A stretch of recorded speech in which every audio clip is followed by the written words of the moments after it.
வெட்டியா இருக்கிறவன சனி டிஸ்டர்பே பண்ண மாட்டார். Don't worry.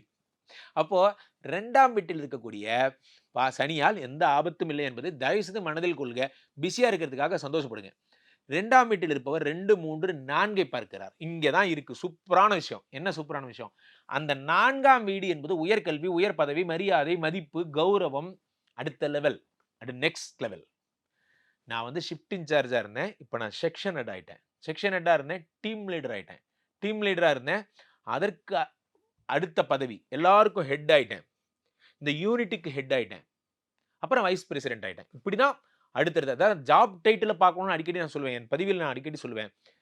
Deputy manager, manager ஆன கதையெல்லாம் உடுங்க. அது யார் வேணா ஆவலாம்.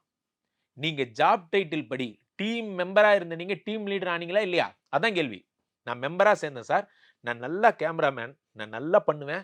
என் திறமைய பார்த்தவங்க என்ன பண்ணாங்க, நீயே டிஜிட்டல் பார்த்துக்கோன்னு சொல்லிட்டாங்க. இது இது பெருமை. பெருமைன்னா என்னன்னா, கெத்து. நான் தலைமை ஆயிட்டேன். இப்ப எனக்கு கீழ சார் குட் மார்னிங் சார். கேட்கல. Good morning sir. கேட்கல சத்தமா. இதெல்லாம் உங்களுக்கு நடக்கணும். அதெல்லாம் தான் பெருமை. கெத்துங்கிறது அதான்.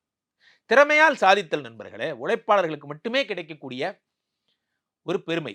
அப்ப 4ஆம் வீட்டிலே 7க்குடைய சூரியனும் 5க்குடைய யோகாதிபதி புதனும் சேர்ந்து நான் அடிக்கடி சொல்லியிருக்கேன். யோகாதிபதி